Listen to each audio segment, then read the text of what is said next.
Okay, welcome to week 1 of the NFL season. Thomas and I are going to get you started with some news around the NFL. We're going to talk a little bit about Gil Brandt and his passing. We're going to talk about Travis Hunter and Deion Sanders in Colorado. And then we're going to talk about Cooper Kupp and his injury, as well as a couple of holdouts, Brian Burns recently, as well as Nick Bosa. But let's go ahead and get this thing started.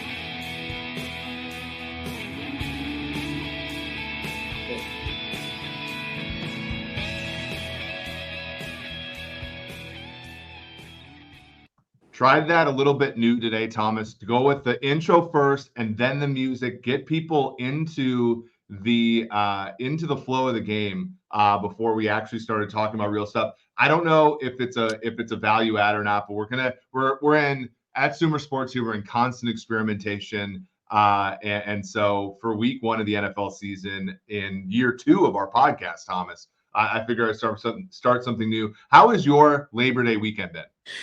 It's been great. I've had a great time. Although today I'm racing back thinking 3:00. I was on a great ride. I literally hit the garage, dropped the bike, ran upstairs, jumped in the pool, got back out here. We're a little late, but give me some kudos. I mean, I don't know how I did it, but I got back ready to roll.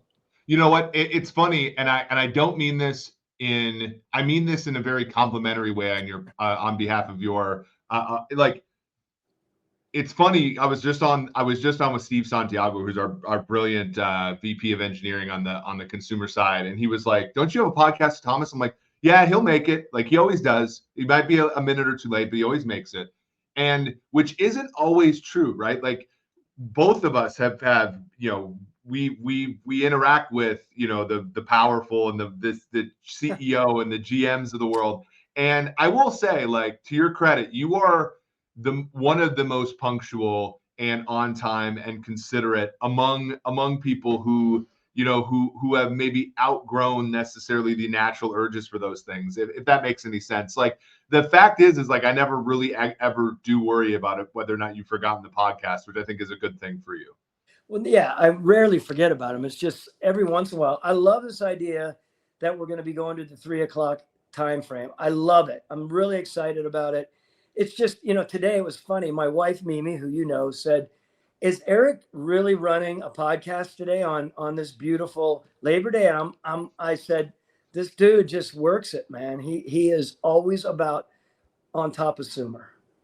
Well, I mean, look, like we're trying to build an audience, and we could have done like a rebroadcast today, but I do think, I mean, there's just so much going on. I first want to talk to you about this, Thomas, because this is obviously in your field one of the pioneers and one of the people who sort of charted the path that a lot of you guys in the scouting community and in the evaluation community ended up walking through, and that was Gil Brandt. Gil Brandt passed away last week. Formerly of the Cowboys, has been retired for a long time. One of the great minds in football history. Can you just give me an idea? I talked about it a little bit when I did the show solo last Friday, but I want to get your perspective because obviously, you're somebody who's walked in, sort of the same path as him to a certain extent. And whenever somebody passes away like that, it's always good to look back and recap the great impact that they've had on our league. Yeah, I think anyone who's been in scouting likes to think they have some semblance of Gil Brandt to them as far as, taking the ball and running with it and being an evaluator and being really, really particular about the nuances of scouting. That was Gil Brandt through and through. Let's step back a little bit here, though, Eric. So, I mean, I feel humbled by you saying that, but man, most of us in this industry can't touch what Gil did. Think about Gil going all the way back to those days. Tex Schramm, he and Tom Landry were the best of friends. and Gil were building the Cowboys from nothing, doing what they were doing, putting together scouting systems. I mean, they were riding high on everything, was revolving around how Gil was putting it together. Over many, many years, Gil built teams, of course. He had such cachet in the league. He also had a lot of people along the way that he taught. A lot of people that were my age group, older than me, younger than me for sure. I mean, it's amazing what he did. And again, this was Gil sitting down with scouts who thought they knew everything about evaluating, kind of like you think you know everything about data and analytics, and PhDs of the mathematics of biology or plants. What was it again? I'm sorry. I studied populations, like plant populations, disease dynamic. I studied kind of everything, but yeah, I mean, it's crazy because everybody, and correct me if I'm wrong, but like everybody looks at the Cowboys kind of now and they're like, this is a very well-funded organization. This is America's team and all this kind of stuff. And everybody looks at Jerry Jones a little bit like, oh, he's kind of flying by the seat of his pants and all this kind of stuff.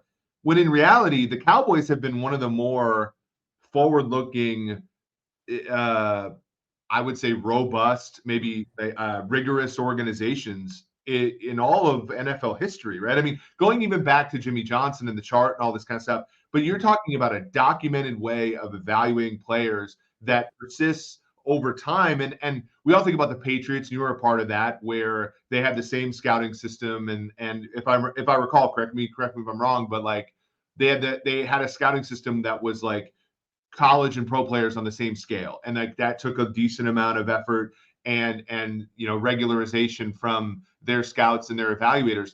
But like it all traces back to Gil Brandt, right? And all of his hard work and sort of codifying what we know now as scouting.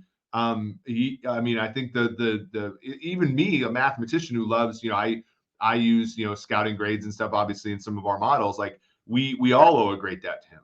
Yeah, and I want to make sure I'm completely respectful of my comments about your wild intelligence. I only say that because most people couldn't even touch reading the sentence or the title of your dissertation, let alone jumping in. Let me just say this: I had a great conversation with Alex Marvez today. You guys know Alex Marvez. Mm-hmm. I love Alex, one of my good friends in the media business. Really dialed in on the wrestling side with Tony Khan, right? The son of the owner of the Jacksonville Jaguars.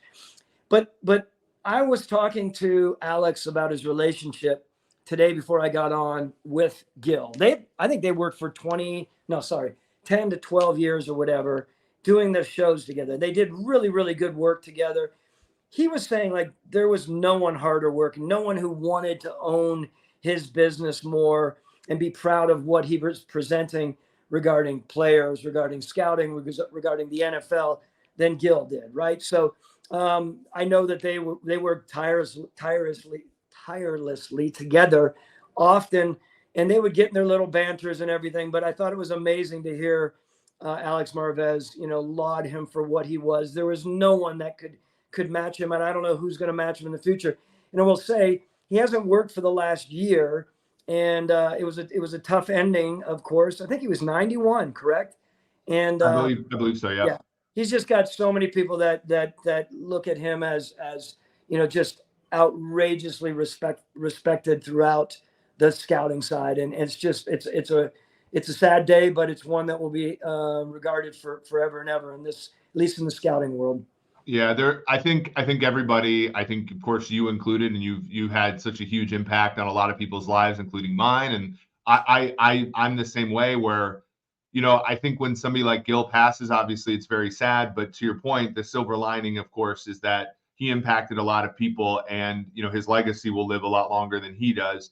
And that, that's something that I think we're all striving for. Anybody who has, a mentorship kind of, bend in their soul. I think we, and you look at people like that and you think, and you marvel at them because they do in fact leave a legacy that's going to outlive them by a long time, and the game will never be the same because of them. So RIP to Gil Brandt. Like I said, he's not, I think anybody knows that, like, without his work, the NFL is completely different.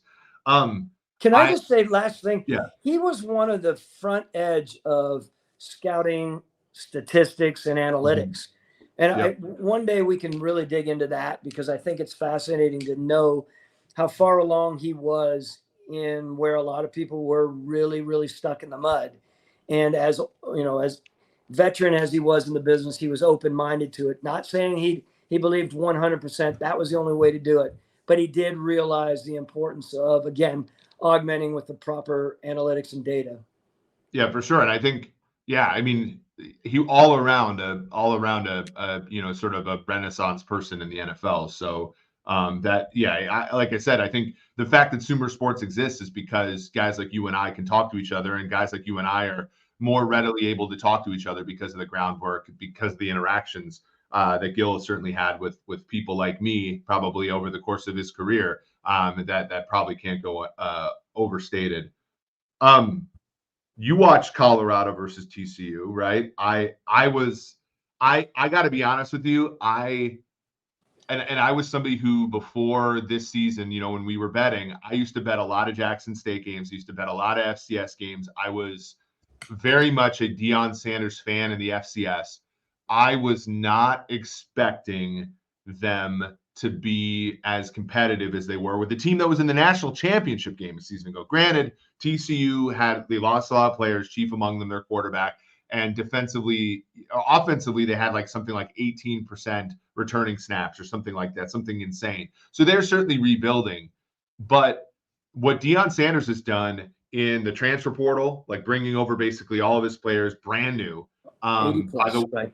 By the way, if you're a college coach out there and you're looking for some assistance in doing such things, Sumer Sports, Thomas.Dimitroff at sumersports.com would probably be your first contact. But I'm amazed at how effectively they played to their strengths and avoided their weaknesses on Saturday. And then, of course, Travis Hunter, 117 total snaps. He caught 11 passes for over 100 and almost 120 yards. He had 3 tackles, forced 3 incompletions, and had an interception. I mean, this guy was the modern day Deion Sanders in that game, and probably even more because Deion, I think we all remember Deion as an amazing corner. He did start 9 games as a wide receiver in 1996 for the Dallas Cowboys, playing both ways. But for the most part, he was kind of a bit player on offense. Hunter was a full-time player, more or less, on both sides of the football, Thomas. When you watched him play, what went through your mind as an evaluator? Look, how appropriate was that for Deion to come out of the gate with a sort of Deion reincarnate, right? I think loved what they're doing, by the way. Everyone is down. You have such a mix, right, out there. People who are, having their thoughts about how Deion approached this and how could he turn everything up. 80 plus new recruits, right? I think he was doing it the way that he does it. I mean, could we imagine him doing it any other way? Could we imagine him coming in with this air of confidence that early on, a lot of us were kind of going, come on, Deion, man, put a little chill on it. I mean, it's not that easy. This dude understands how he's going to do it. He's going to do it.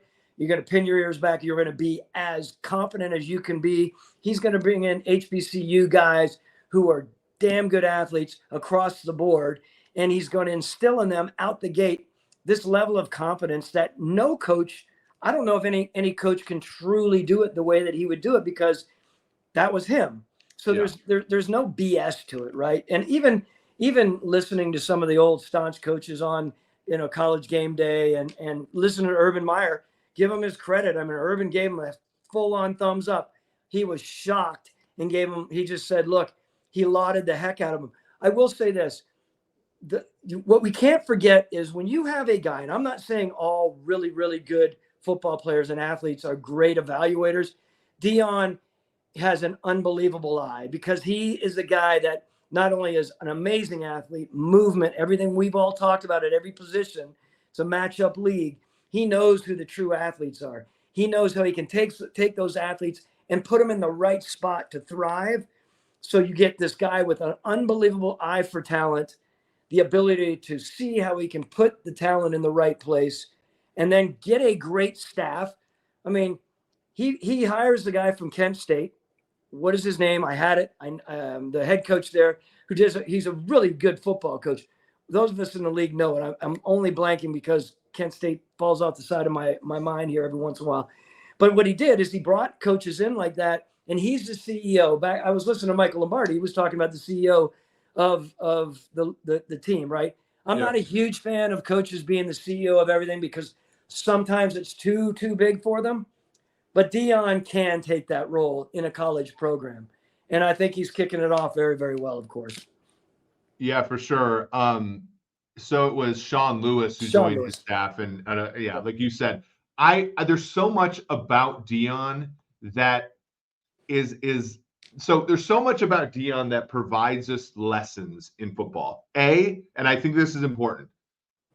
In the NFL, where talent is pretty flat, scheme and coaching, I think, matter a little bit more than in college, where it's really, and this is like, I think it's music to your ears as an evaluator.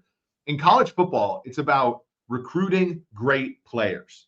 And so like the part of me that was like a little bit worried about Dion was like, well, can he scheme it up? He can bring great players in and motivate them, but can he out scheme somebody? And ultimately, maybe that, and I'm not a scheme expert, but from what I can tell, it was a lot of simple stuff that beat TCU. It was get your great players against their supposed great players and win matchups. And that's all they did the whole game. And so I think and so if Dion really does have an edge in bringing in great players and getting them into then this should be sustainable, because college football is no more like, when you look at like the statistics around like what wins in the NFL, it's like quarterback and it's like not being weak anywhere. And in college football, it's a lot more like defensive line and offensive line, like you're true strong. Like if you have a great interior defensive lineman in college, the other team's pretty screwed because there's not like a guard in like a normal college team kind of isn't very good. And so maybe Dion sees that. But then the other thing that's just to me is so cool, and maybe this only works in college, but I wouldn't put it past him for it working in the NFL, is we've seen time after time Mike Singletary struggle as a head coach. We've seen a lot of like Dick, we've seen a lot of players who were the best that ever played at their position type players struggle because they can't relate to a player who has weaknesses the way that they never did, right? Like Mike Singletary was not only an incredible athlete, but also insane. And also just like everything you wanted in a middle linebacker. So if a middle linebacker is like a little timid or whatever, like he like might not be able to relate to him. And it's funny because I watched Deion Sanders and I'm like, my first instinct is to think that's also how he's going to be. But I think what Deion does is you can tell that he's incredibly loving of his players, but he also has a standard. Like, and Ryan says this, one of our loyal listeners, I want winners. He instead of saying, I can't work with these guys because they're not as good as I was, he's like, this is the standard. If you want to play here, you got to be as good as I was, right? And I think that there's a measure that, like, if you get to pick your players, which you do in college football now, like, I think that can win. Do you not think the AD of Colorado, and you watched them, they hugged in the middle of the field. He was sweating up and down his face. Sweating, crying, the excitement. I was going to call him and say, I have a funny little parallel, and that was when Matt Ryan threw his first touchdown pass, and everyone wondered if it was going to really be for real. Do you not think, that AD, he has been taking it for the last, I don't know how many months, thinking, come on, what are we doing? Dion, think about it. Every time I turn around, Dion's on a commercial. He was doing an almonds commercial during the game, right? During the TCU game, a California almonds commercial.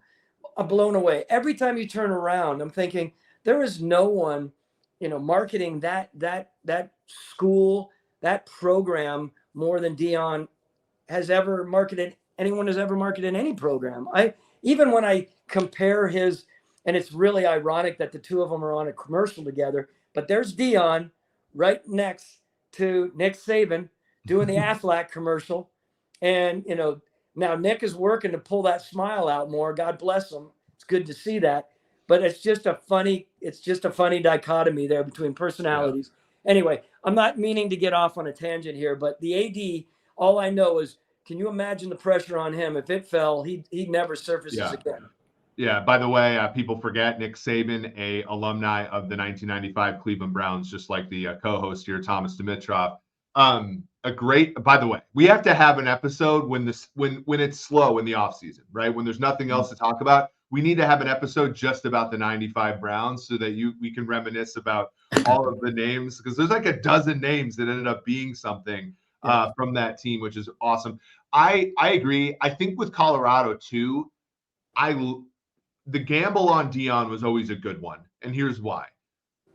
We talked to our friend Solomon Wilcox, my former coworker at PFF, and just a great human. Eric Bieniemy, Mike Pritchard, who I've done some media work with. Like, those Colorado teams in the late 80s, early 90s were those were winning football teams, national champion type teams.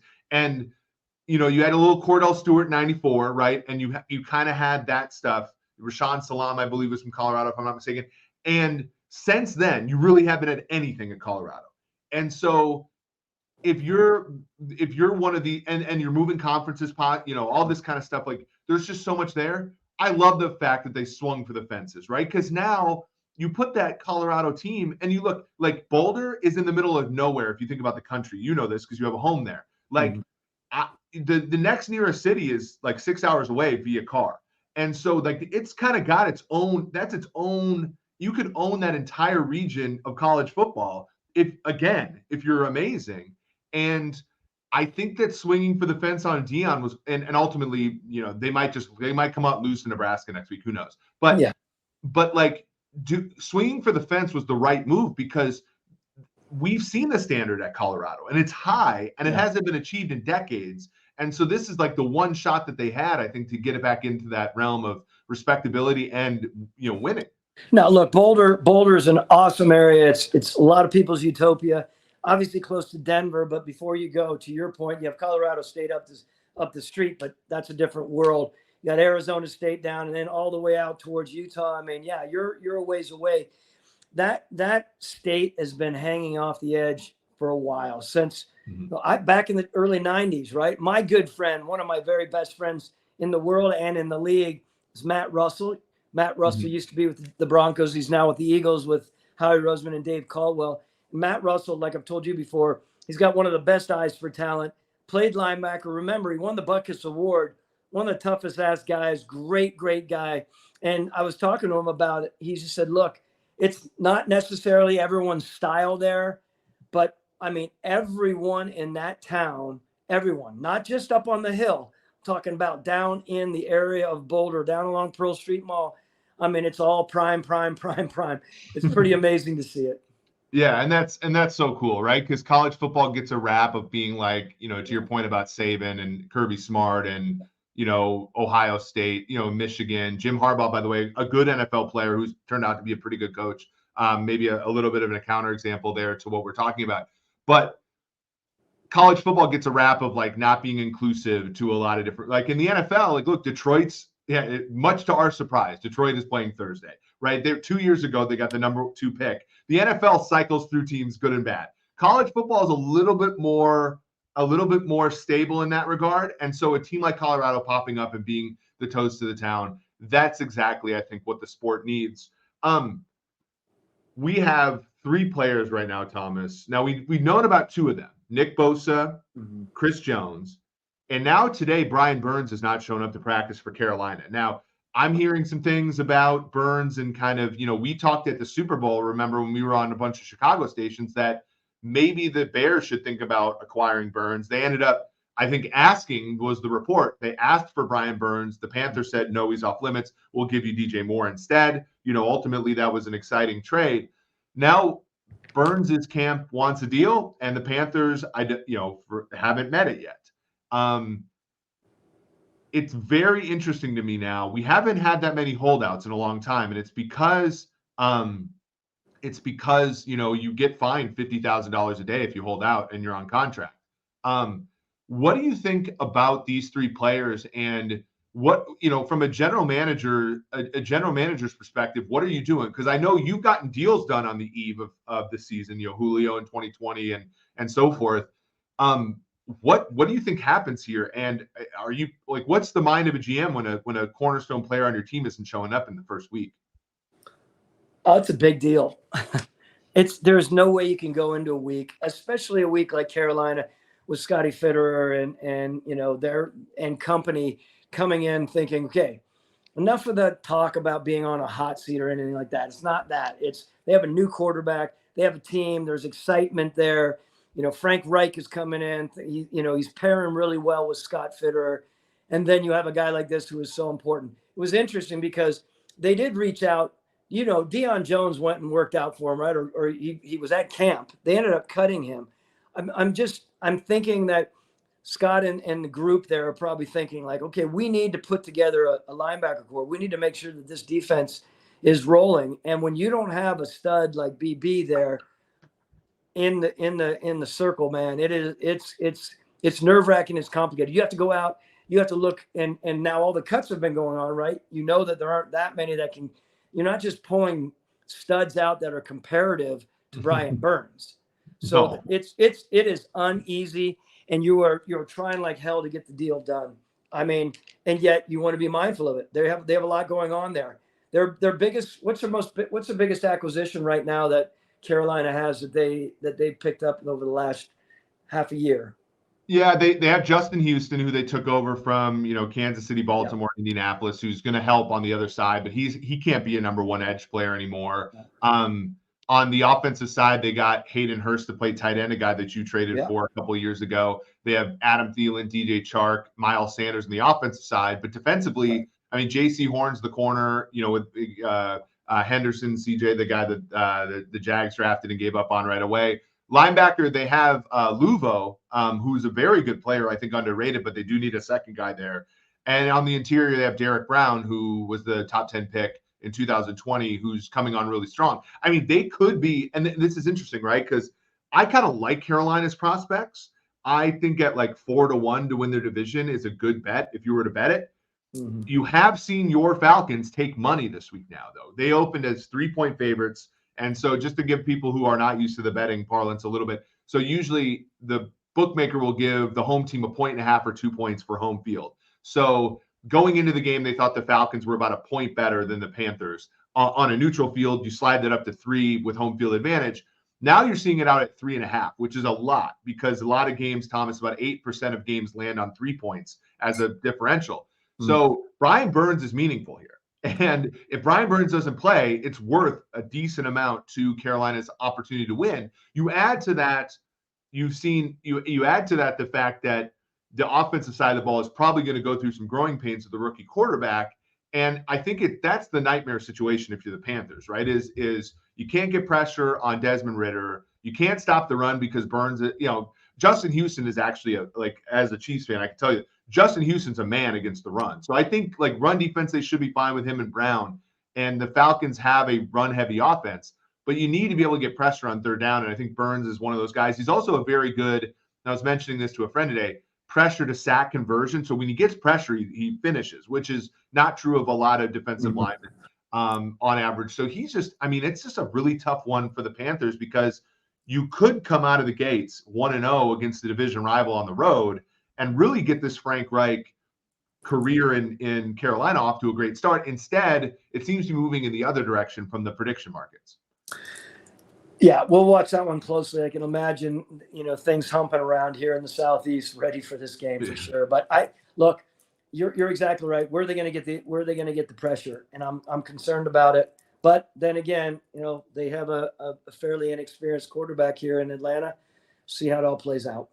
BeatGamer99, who's a frequent listener to the show, says, also the right time to invest in pass rush with a rookie quarterback for the Panthers. This is a very good point. And I know our friend Jason Fitzgerald of Over the Cap has said this before. When you have two players at premium positions, it's often really good roster building to have one who's a veteran guy making a lot of money paired with a guy who's on a rookie contract. And that's something also, I think, for Carolina, when you look at, Bryce Young's making $10 million a year as a quarterback. You give Brian Burns, let's say Brian Burns is $25 million. It's probably a little shy of that, but or sorry, more than that. But like, let's say you get both of them for under 40, right? That's a good play, right? The hard part is where you get where the Chiefs are at. And let's segue to Chris Jones here again, because we've talked about him all off season. But like when your quarterback's making 46, and that's not his cap number, but like that's his APY. When your quarterback's making 45, 46, and Chris Jones is making 20 APY and 28 against the cap this year, that's where the decision gets really tough. And I think that's where the rubber meets the road here for Jones. There was a report through Mike Florio of Pro Football Talk that Jones's camp doesn't want exactly the contract that Aaron Donald wants. There was a little bit of massaging of the new money versus the old money that made it, I think, a little bit misleading. I'm not sure. You do have to be careful that, people like Florio who are just, they're trying to do their job, but that is often the way that agents get their message out through the media and teams get their message out. So Jones's camp certainly got their message out through Florio this week. It doesn't appear that either side is anywhere close to an agreement. Week 1 against the Detroit Lions, you've seen that point spread go from Kansas City -7 to -6, 6.5. So Jones is worth anywhere from a half a point to a point against the spread. You've seen that total. It opened at 53 points, which is already high. It's 54.5. And I bet you it'll close a little bit higher, being an island game, and everybody loves betting the over. So the Chiefs are really going to feel the loss of Chris Jones this week. And I wonder, a la, and you remember this because you were in the league at this time, I wonder if it's anything like the Emmitt Smith, Jerry Jones fiasco, where they're coming off the Super Bowl. They're like, oh, we can win without you. They start 0-2, and Jerry Jones like, give Emmitt Smith everything he wants, right? Like that's the kind of last instance we've seen of something like that. And it'll be interesting to see if the Chiefs get called on their, if the Chiefs are bluffing here, if Jones sits out a week, their defense looks so bad that they end up having to sign him for what he thinks he's worth. Sorry, Brett Veach, for saying this, but kudos to Mike Florio for reporting the way it is. I mean, look, he's reporting it, whether he is contacted by one of the agents, and, Mike's got great contacts. Mike Florio's got great contacts around the agent world for sure. He's reporting what's interesting at Kansas City, right? When there are other guys at the top of the heap, as you're mentioning, who aren't taking the top dollar, and it'll be interesting to see how this plays out. When you start thinking about Jared Goff coming in there without playing, are you kidding me? You know what he's doing right now? Every day that goes by, he's just thinking, oh my God, if this happens and this cat doesn't play this week, what a great way to kick off a really, really complicated first game. Yeah, for sure. I mean, Goff is always one of those players now. Pressured statistics for a quarterback are pretty wild, but Goff has always been a guy that has absolutely roasted defenses when he has no pressure and turns into kind of a bad quarterback when you pressure him. And so, I mean, you think about this, the other part of it, Charles Omenihu is out for the first 6 weeks. He's a guy that the Chiefs gave $10 million a year to rush the passer. So the Chiefs are going into this game with Felix Anazuke-Uzama playing, their first-round pick, George Karlaftis, who's their first-round pick last year, and kind of no one really else, right? And so it's going to be tough. The Lions are also a very good running football team, so I have a hard time not seeing Detroit put up a ton of points. The other sneaky one, and this is one, for anybody who's paying attention, L'Jarius Sneed has not practiced basically all August, and that's the Chiefs' best cornerback. He plays inside, he plays outside. He's up for a contract. I mean, this is his contract year. With these hold-ins, Thomas, one more question I have on this before we go. With a guy like Sneed, we just saw it with Hawkinson. Oh, he's got an ear infection. He's got a bad back. Kwesi bellies up to the bar and gives him $68 million over 4 years. Oh, all of a sudden he's healthy. Like L'Jarius Sneed, they talked about he had a bulky knee. Is he just holding in and making sure that he, because if L'Jarius Sneed's legitimately hurt, the Chiefs are even more, defensively are even more undermanned in this game. If he's not hurt, but he's not practicing, his conditioning isn't going to be particularly good. And that's the one thing you have to worry about with Jones as well, where Jones, Bosa, and Burns, were they to ever come back, is conditioning is a problem too. A lot of times, I mean, the biggest one, you remember in 2005, Thomas, when Brett Favre told Javon Walker to get his ass back in camp, and then Javon Walker tore his ACL in week 1 without a contract. And it just, we anecdotally, you see this all the time with guys who aren't practicing a lot. They get hurt more. Look, there's no ifs, ands, or buts about it. Everyone wants to start off their game, their first game, their season with momentum. Whether they have everyone or not, the Chiefs want to come out and play good ball, even if they were playing without Chris Jones and still, of course, win the game. That's not a revelation, of course, but it's amazing how the tone is set. And we just know how. I mean, I can't sit here and riff any more about the fact that if you don't have now two of your top defensive players, this is going to be a tough situation for them and give the Lions an opportunity. I love Brad Holmes. I love what they're doing there, but I'm still waiting to see what's going to happen. I want to continue to watch how this Lions team is going to handle, the main area right now, the top notch. Where are they ranked in our Yeah, they're a top 12-ish team. So yeah, let me actually pull this up so that people can get a little bit of Sumer Sports. Now, by the way, we're going to have additions to the website. Thomas Dimitroff has already seen those additions to the website that are going to come up later this week. We're really excited about them. But you go to Sumer Sports, you go to League, you go to these power rankings here. We have the Detroit Lions, if you want to look down, 3, 6, 9. We have them 12th.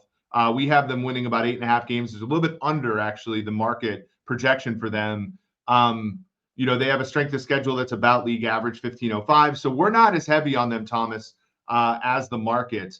We have them about a 50-50 shot to make the playoffs. A lot of that, Thomas, is because of the Green Bay Packers. We have the Green Bay Packers about a similarly good team as far as wins, just because their schedule is a little easier. The Vikings are a little lower because they have a harder schedule than both the Packers and the Lions. So, far be it from being over the Lions aren't there yet. Let's just put it that way. I've been accused on some shows this week, Thomas, of making it so that the expectations for Detroit are too high if I have that power. But they're certainly a much improved team over last year. But I would say the public consensus of them right now is maybe a little bit too high. Look, improved team. I love how they started, I feel like offensively they're doing what they're doing. They went out on the defensive side and acquired, and they know what they need to do defensively. They're a tough-ass team. They play with all kinds of swagger now. I get it. They love their head coach, which is a big deal. All of this stuff everyone knows. It's not rocket science, of course. But what they have to do is step up. And I'm not throwing a dart at Goff. I just really want to see how Jared Goff is going to play coming into this season. There's a lot of pressure. A lot of teams, just like I've said, a lot of teams have been preparing, and a lot of D coordinators have been preparing for Brock Purdy on the other side of the country. People are going to be really honed in on this Detroit team and see if they're truly as good as they think they are. Yeah, Ben Johnson, the offensive coordinator, and Aaron Glenn, the defensive coordinator, neither of them went to a different team as head coaches this year. I think that helps. But to your point, you're talking about a guy in Jared Goff who was second in the NFL. Now, he at half as much as Patrick Mahomes. Patrick Mahomes breaks the scale here. But in total EPA in the passing game, he was the second best in football last year. His sack rate was actually less than Patrick Mahomes's, which I think tells you how good of a job Brad Holmes and actually his predecessor too have done in building that offensive line, in building the infrastructure for him to be successful. I think Sam Laporta from Iowa, a guy we talked about on the show pre-draft, is a really good addition. The one thing that I do worry about, Thomas, before we let up here, is secondary receivers. Secondary receivers for the Lions. Amon-Ra St. Brown, fabulous. Whenever he was injured last year, we're talking about getting shut out by New England, only scoring 6 against Dallas, flailing in the second half against the Vikings when in Minneapolis. Amon-Ra St. Brown is their passing game right now. I get worried that if he were to get nicked up and he's a smaller player, how much does that tank the offense? Because they were really good at the beginning of the year and they were really good at the end of the year when he was healthy. But when he was injured, it was not the same offense. And Jamison Williams is out for 6 games because of gambling.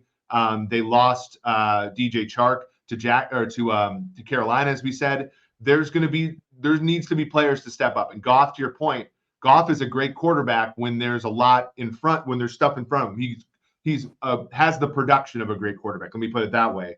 But when you take things away, you start to see some of the things that an evaluator like you is going to tell me, which is that he's more of a, he's not a 7 or 8 out of 9. He's a 5 or 6 out of 9. And that comes up when the stuff around him isn't as good. Now, Jahmyr Gibbs could be a difference maker there, but I get a little worried, and that's why our projections for the Lions are not as high as the markets are. Well, you made a mention earlier, by the way, because I do want to piggyback off you. I mean, Brad Holmes and Dan Campbell working together and understanding each other, how they're going to build the team together and putting together that offensive line. I don't want to avoid any more conversation. I don't want to talk that much more about it, but I don't want to avoid it. I really love what they've done with their O-line, and Brad has a really good grasp of that. And he also has a really good grasp of what his head coach wants there. I'm not, I feel like that the head coach and the GM in Detroit have now earned enough respect by their owner, by, Chris Spielman and group, that they're letting them do their thing. And I think that's really, really beneficial to Detroit as they start moving along. If they start off with a hiccup in this first game, I don't feel like they're going to tank in any way. I think they have so much confidence, growing confidence in themselves. I think that they're going to be, they're going to take a full-on swing on it, moving on to the next few games. So. Ryan makes a good question. Do you think the Lions are over 60% to make the playoffs if they win outright Thursday? Yeah. I mean, if they win outright, we have them underrated, right? Because then they're better than the Chiefs. They're not better than the Chiefs, but if they're capable of beating the Chiefs in Arrowhead on an emotional night like Thursday, I would put them more than 60% to make the playoffs. One thing to say, and I think this is because you have a great experience here. If they were to decline a little bit this year, I hope that ownership sticks with the current regime. You had a similar thing where you made the playoffs in 2008. We're 11-5, great season. 2009, you still had a winning season, but it was a few less wins. You didn't make the playoffs, and that just happens, right? That almost always, like, a team pops up, and then the whole league is like, oh my God, the Falcons are actually good now. And then they take extra care. They play harder against you the next year. And you almost always see a little bit of a decline after the first year of being good after being bad for a while. And so I just hope, for the sake of the Lions, like, I'd like for them to do well. There are a lot of great people in that building. But if they don't do quite as well as last year, I don't want them to blow up the whole thing, because I do think they're on the right path. And the wins and losses this year obviously matter. But I think, unless they go like 3-14, I hope that they stick with the regime, even if they don't improve as much off of last year. Yeah, I can't imagine they wouldn't. I just feel like they have a great deal of respect and liking for the head coach and the general manager. And again, if there are some struggles, how they respond to it will be really interesting. And look, I thought from the very beginning, the way that they put together their coaching staff, I've always been a little concerned about just going hog wild on pulling a whole bunch of ex-players in, right? You see that right now at Carolina, don't we? Isn't there a similar construction there? Yeah, they have Adrian Wilson, obviously Reich, and I'm trying to think. Ejiro Evero, I don't think is a former player, but he's a guy that came over from D'Angelo Hall. Hall, yeah, one of your guys. Yeah. No, he was never a Falcon while you were a Falcon, but you traded. No, he was traded right away. But anyway. But my point is, Detroit still has that element, right? And sometimes it works, other times it doesn't. Only because I've always wondered how it was going to work with the strong egos, within a staff. Now, there is no question, back to Dion a little bit. Those former players that kicked ass, and there were some kick-ass players on that Detroit Lions staff, they can hold court now, meaning like there aren't many players that they're going to ever back down to, of course, ever. And the players can't really battle them and say, you don't know anything, you've only been on the sideline, right? So as somebody who was made fun of on the telemetry basketball game at the Combine by by Antoine Randall, wide receiver coach for the Lions, who can still ball, by the way. I can attest that they not only have former players on their staff, but those former players still have every bit of the confidence that they had when they played. So, very good points by you. This was great. I can't wait till Wednesday, where we're going to preview, I think, more acutely how the Lions and how the Chiefs got there. We're going to talk about the news, as well as there's bound to be a bunch of news for the next 2 days. Keep it here. Thomas, go ahead. Well, I was just going to say, we didn't get to it when we're talking about, Cooper Kupp. I do want to talk about that a little bit, because I think it's an important. Do we have another minute? Oh, of course, yeah. I'd love to talk about Cooper Kupp. Just the idea. Look, Sumer, we've talked a lot about it over the last year, where we are with the medical side, right? How much does the medical side fold into a third party company, a data analytics company? How much do teams, when they're hiring a third party, need the data, need the background of the medical side, behind them to add legitimacy? And I was thinking about, interesting that this, when you're talking about Cooper Kupp, and there's a guy named Josh Sandel who is from Minnesota, who Cooper is visiting, right? Yeah. He's there are certain people out there who these, in the past, people have gone to places, they're a groin specialist, foot specialist, knee specialist, of course, not that many hamstring specialists, but there are some people out there that think that they have an answer through the hamstrings. And this fellow, again, Josh Sandel, happens to be one of those guys. And Cooper Kupp is, where are we with that? How do you feel about that? Because even if those guys have a little bit of salesman to them, that's a big thing nowadays. If someone's talking about, hey, there's a guy up in Minnesota who can get your hamstring right, then you go there, and then all of a sudden they become kind of the thing. I'm just look. We've all been. I mean, you are still an athlete. I was an athlete. I'll go out and I'll use past tense there. There's a little bit of, you talk about gamesmanship, but there's gamesmanship in medical. So think about this. Like, you tear your ACL, you tear your calf or something like that. If you're confident to play on that, like, you probably need somebody that you trust so that you're confident in testing out the injuries you have, right? Like, these are things, like, I actually don't believe that the game, like the showmanship's the wrong word, but the salesmanship and stuff like that, I actually think that's plus EV in medical for players, because you need to trust the person that's put you through the ringer to get you healthy again. And some players are never the same. You can tell maybe they don't trust the medical work they got, or maybe they don't trust that they're all the way back yet, or something like that. And that's something that if Cooper Kupp has to go to this hamstring guy in Minneapolis to do it, just to feel like he's straightened out, then that's probably plus EV. And the only issue I have is if you're at the team side, is there data? Like, are you worried about the lack of data? Like, ultimately, you have all this information on the player, and then they go outside the building, and now you don't, right? And now you all of a sudden, we already know this from working, me at PFF and then now at Sumer, these teams don't trust outside sources at all. And then you have to, it has to be years and years and years of producing before they trust outside people. So that's the one thing I worry about, is how much is the Rams team doctor going to take seriously the work of this guy who is in Minneapolis? That's a good question. Well, look, I think it's imperative that the team does their research on who the people are. Your medical people, your trainer, your doctors need to have the ins and outs and the know-how about the person that your player is going to. Ultimately, the reason that it plays out that a guy like Cooper Kupp is going somewhere, many, many times it has to do with the agent who has done their research, and they think, okay, let's go and deal with Josh Sandel. There have been some rumors out there, maybe Josh is no longer necessarily with the healthcare system he was before. And, is he just carrying on? Was there a reason he's not? I mean, I don't want to stir rumors here, but the reality is you better, as an organization, do your research, because you want your dude as healthy as possible, and you don't want him with some snake oil salesman. Yeah, and there's not. I would say that people maybe oversell the conflicting nature of it, but there's conflicts. Like, Cooper Kupp wants to be as healthy as possible for the next time he plays. The Rams want him playing as quickly as possible, right? So they can, and especially for a player who's a little bit older like Kupp, they want him playing, and they want to trade him possibly, right? Or they want to have more flexibility with the asset they have.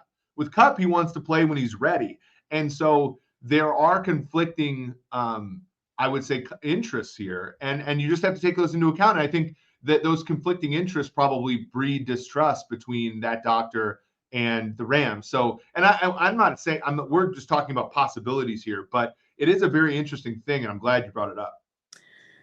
Thanks for spending some time on it. Again, the medical side and the psych side, moving forward on any of these in any of these teams are really, really important topics that need to be taken care of. And hopefully, as Sumer Sports, as we move forward, we're going to be in the right spot to be able to offer the right information in those areas as well. Yeah, for sure. And that's something also when you talk about the psych evaluation thing as well. When you think about players holding out, when you think about players, that is a hidden side, right? We all know, there are differing, like not every player is the same. And so, for example, there has been conflict in Kansas City about, Travis and Patrick took less. Why isn't Chris Jones taking less? And you have to realize that Chris Jones is a different human being than Patrick Mahomes and Travis Kelce. So, and same thing for Burns, same thing for Bosa, and obviously the same thing for Kupp. So that's something, to think about. This has been a lot of fun. By the way, a little tidbit out the door, Kyle Rudolph evidently swore by Josh Sandel. So it could be a really good guy and really helpful, but you just never know. You just need to make Rudolph, sure. Rudolph, by the way, dealt with he missed a lot of time at Notre Dame with a hamstring. He missed a lot of early parts of his career in Minnesota with injuries, but was mostly healthy after about 2015. Yeah. And, he wasn't fast. I'm not going to say this guy made Kyle Rudolph fast, but at least he got him on the field, if for evidence sake here. Look, if the information is correct, I mean, we'll see how it plays out. Again, sometimes people just need the belief that they can go somewhere outside of their building and really focus on something. And if there's, if there are some, longstanding, if there's longstanding evidence that there's, people have been helped, then let's go and check it out. Well, and there's another part, not to stretch this out even further, but there's another part of it that injured players, even stars like Kupp, there have been a million newspaper articles written about injured players don't feel as big of a part of the team. And there's also an aspect of that is like feeling wanted as well, which is a human instinct that all of us have. And, that is another, I think, motivation for players leaving the team walls, because when a player's hurt, oftentimes, these teams are gearing up so much for the first week of the year that it's like you look, and again, I bring this back to the Chiefs just because I've listened to a few press conferences. You ask Andy Reid about Chris Jones, the guy's sick of talking about it. He wants to talk about the Detroit, right? And when you talk about injured players, it's the same thing. Sean McVay loves Cooper Kupp, I'm imagining, but he probably wants to talk about the Seattle Seahawks in week 1. And that can, of course, make a guy like Cooper Kupp feel less a part of the team and want to, get his treatment elsewhere. So it's all these human, again, we talk about the very beginning of the show, Gil Brandt, human element, but also the analytical approach to evaluating players. It takes us all the way to the end here where the human element is also an important part of things like injuries and things like holdouts and stuff. So it's completely full circle. Great. Awesome. So this has been a lot of fun. Again, like I said, Wednesday we'll do the show again. We'll talk about the Chiefs. We'll talk about the Lions. We'll talk about week 1. We'll talk about any of the news that's bound to happen over the next 2 days, which will certainly be captivating as this league has the imagination of everybody during its open week. So for Thomas Dimitroff, for Eric Eager, this has been the Sumer Sports Show.